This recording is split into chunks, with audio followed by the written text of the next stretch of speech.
Hey, what's up everyone? Welcome to RemyFIT Radio, where you can learn my philosophies on health, performance, and lifestyle optimization that I have learned from the years of experience as a health and performance coach. I'm your host, Brandon Remy, and let's get into it. All right, guys, welcome back, ladies and gentlemen. Today we're talking a little bit about injuries. So I had a new client this morning, and we did the whole assessment, right, the FMS, all that. And she came to me to work basically just mobility, right? Because she had what her trainer, athletic trainer, told her was a not a torn, but a pulled hamstring. And so I was explaining that anytime you think or have been diagnosed with a pulled something, no matter what muscle it is, and I just want to actually start off by saying that I'm not a doctor. This is not medical advice, right? Take it as you want. But this is just what I believe is the best approach to, making a full healthy recovery. So if you have a pulled muscle, doesn't matter if it's a hamstring, quad, bicep, any muscle on the body, I believe the worst thing that you can do is stretch that muscle, right? So we'll use hamstrings as an example because I hear this a lot with the hamstrings, right? So, somebody does something, and they, air quotes, pulled their hamstring, right? A lot of people will tell you, oh, it's because you didn't stretch. You should try and stretch out your hamstrings, and that will, decrease the chance of injury. To an extent, that's correct, but to another extent, it's totally wrong. So, kind of like always, it depends, right? That's kind of the golden answer for every question is it depends. It depends on the situation, depends on the person. It depends on a lot of different factors. But as a blanket statement, I don't believe that you should stretch after injuring yourself, right? So say you injure your hamstring. I believe the worst thing you can do is stretch it, because if you think about how, what does it mean to pull a muscle? Basically what it means is you've overstretched it, right? You've quote unquote pulled it. So if you think about a rubber band, your muscle, a rubber band simulates your muscle very well. And if you take a rubber band and pull it from end to end, right, it's going to stretch, and eventually it's going to overstretch and snap. And essentially that's what you're doing when you, air quotes, pull a muscle. You're overstretching something to the point where it either tears, rips, or, gets a little aggravated. So if the injury is due to overstretching the muscle, right, or over pulling, why in the world would you go ahead and then stretch that muscle, right? If anything, you want to strengthen the injured muscle because that will actually tighten it up, right? So if you know anything about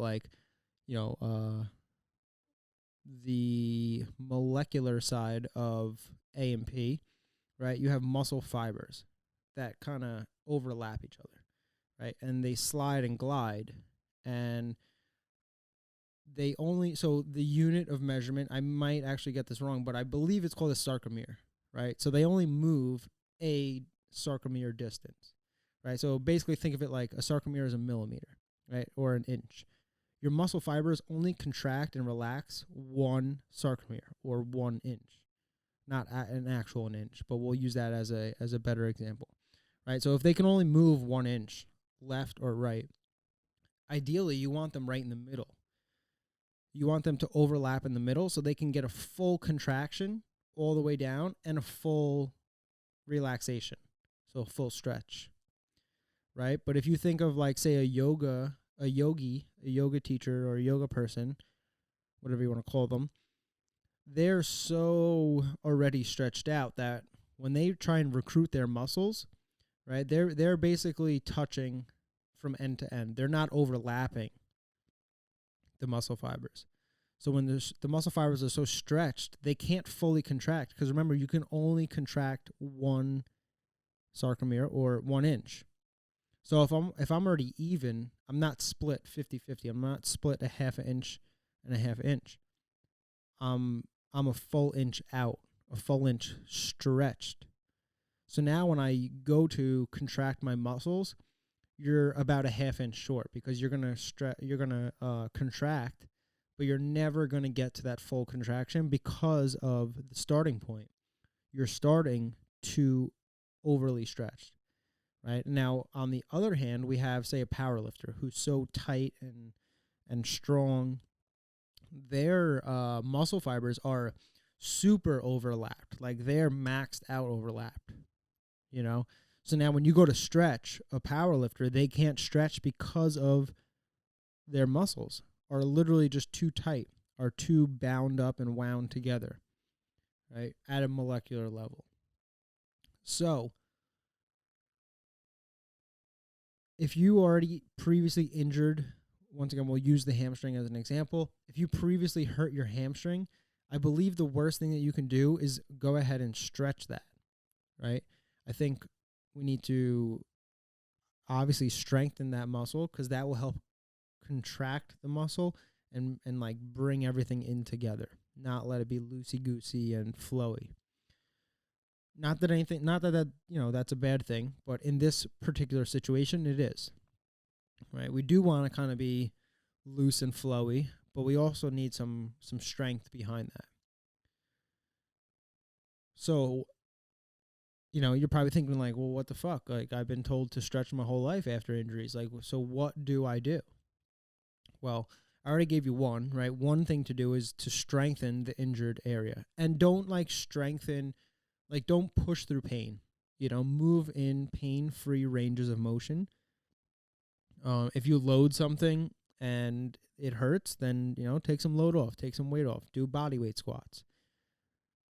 Another great way I consider it kind of like a artificial stretch, is compression. Right, so if you think about, once again, a rubber band that's pulled from end to end, or not even pulled, like it's not stretched, it's just taut, right? You just take your fingers inside a rubber band and just separate them so the rubber is tight. It's not stretched, it's just tight, right? And then if you go ahead and hang, say, a 5-pound dumbbell that has a hook, and it's hanging in the middle of the rubber band that you have, taut, that rubber band is going to sag, right? Because 5 pounds is hanging on it. But my hands didn't move, right? The rubber band did. So that weight, aka compression, shows you that it's almost like an artificial stretch, right? You're not stretching from end to end. You're compressing the muscle from the middle. So you're basically, if you're, say, once again, your hamstring, if your hamstring is 2 feet long and you go ahead and put I'll get into what it is, but say you put a body tempering roller on your hamstrings, that just sunk into your hamstrings about an inch. So now, instead of being 2 feet long, it's 2 foot 1 inch, right? I didn't do anything to pull from one end to the other. The only thing I did was add weight onto the hamstrings. So that's a great way to artificially stretch the muscle, right? Compression also, it compresses the muscle, obviously, so it squeezes out. Think of it like, I call it bad blood, right? So the blood that's in your muscle at the time of injury, right? We want to get that blood out. So think about, like, once again, you hurt your hamstring. We're trying to flush the blood out of your hamstring, out of that area. So that way the heart can pump new, fresh blood with oxygen and, all the nutrients to help fix that injured area, right? Now, I mentioned the body tempering rollers, right? Shout out to Donnie Thompson for inventing this fucking genius idea. It's the opposite of a foam roller. So when you lay on a foam roller, right, it's hard to relax because it hurts and you're just like, you're clenching up. You're like, oh fuck this, shit. So what body tempering is, it's reverse opposite. You lay on the ground and a heavy metal steel roller rolls over you. So that way you have the entire, the only thing you're trying to do is stay calm, breathe, and relax, right? You're not doing any work. The roller is doing all the work for you. So I'm a big fan of compression, right? Body tempering is one way to do it. Another great way for compression for, say, like your elbow or, I don't know, like a joint injury, somewhere where you just can't really roll a heavy roller on, you know, your knees, your elbows, wrists, ankles, stuff like that. Or you know, anywhere like that. Another great thing for like a compressive force is what's called a Voodoo floss band from Dr. Kelly Starrett. You can pick these up on Rogue, or if you really don't want to spend money. Honestly, what I used to do is I would take a bike tube, like an inner tube, and cut it in half so it opens up, like you're folding it open, and then that's like a stretchy, rubber thing. That's a stretchy, rubber sub. I